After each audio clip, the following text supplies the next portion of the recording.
मन के कहने पे चलेंगे तो सब विकारों में फंसेंगे, लेकिन जो आत्मा है अंदर बैठी वो परमात्मा का रूप है।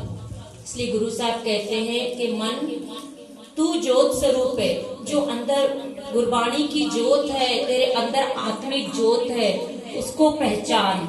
उसको पहचानेगा तब परमात्मा के रंग में, उस गुरमती रंग चानन में तू रंग जाएगा, क्योंकि वो तो सदा सदा तेरे साथ है। मूल पछाणे ता सह जाने, मरण जीवन की सोजी हुई। जब इस मूल को पछानेगा, कि अभी सुखमनी साहब पढ़ा हमने, जिस वक्खर को लैन तू आया, राम नाम संतन घर पाया। किस लिए हम आए हैं संसार में, कब पता चलेगा?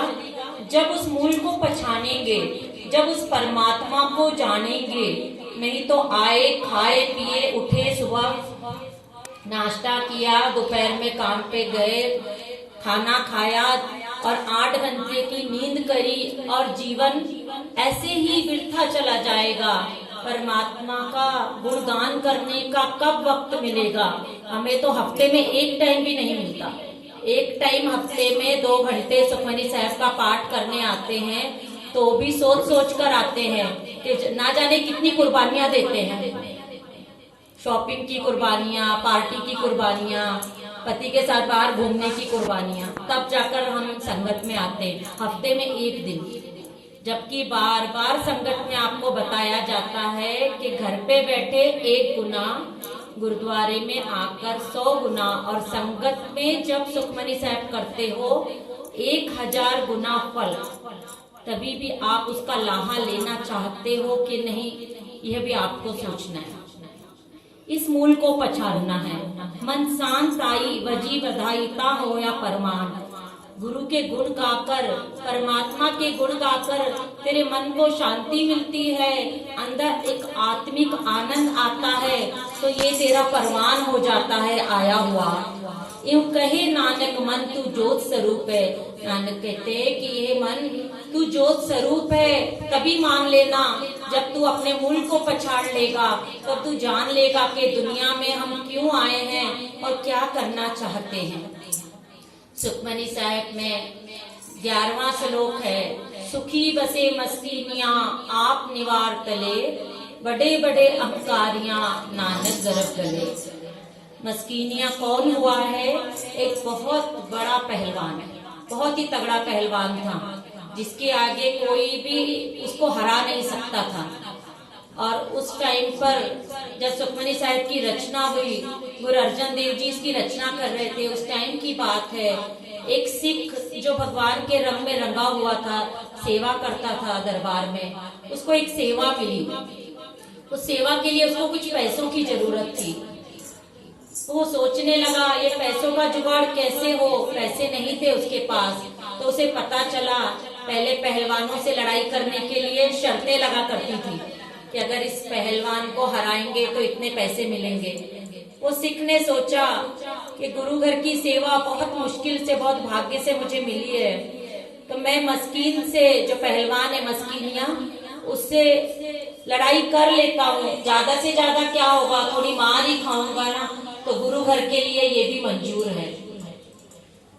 जब वो आया तो मस्कीनिया बड़ा हैरान हुआ।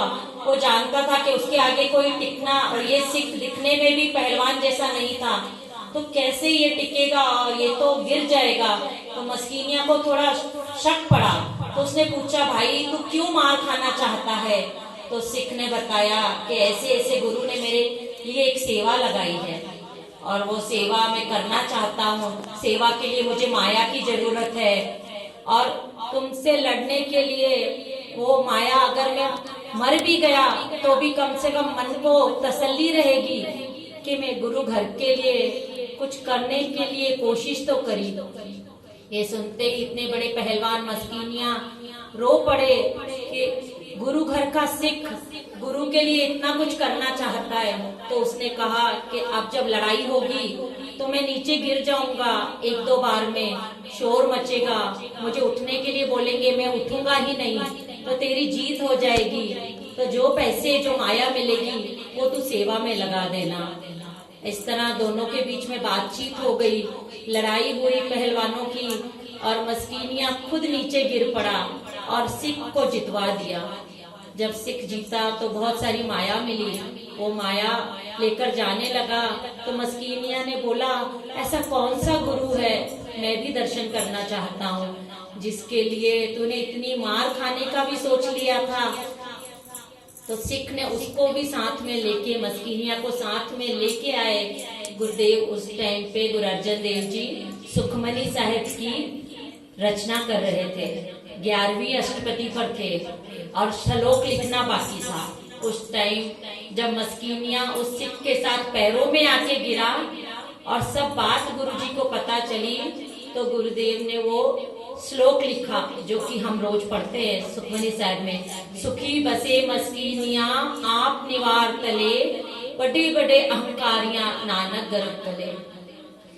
गुरु अर्जन देव जी ने बोला कि तू धन्य है मस्कीनिया, जो तूने अपने आप को इतना प्रतापी, इतना तेरे में बल था, इतना बल वाला होते हुए भी अपने आप को नीमा कर दिया गुरु के लिए, वरना कितने अहंकारी तो गर्भ में ही गल जाते हैं। तो वो अष्टपदी 11वीं जो अष्टपदी, उसके बाद श्लोक के बाद की जो अष्टपदी है जो रोज पढ़ते हो, जिसके अंतर राज अभिमान, पूरी अष्टपदी गुरुजी ने अहंकार के ऊपर लिखी है। सिर्फ इस बात का पता चलने के बाद, और ये श्लोक भी जो हमको साखी मालूम ही नहीं है, सुखी बसे मस्कीनिया आप निवार तले, बड़े बड़े अहंकारियां नानक गर्भ तले। तो इस तरह उस मस्कीनिया का भी उद्धार हो गया गुरु घर में आने से। तो जो शब्द पढ़ा, अपने अपने मूल को पहचानना है, हमने जानना है कि कैसे गुरु घर में आना है, कैसे संगत करनी है, कैसा हमारा आचरण होना चाहिए। अब आनंद साहब का पाठ करेंगे। वाहिगुरु जी का खालसा, वाहिगुरु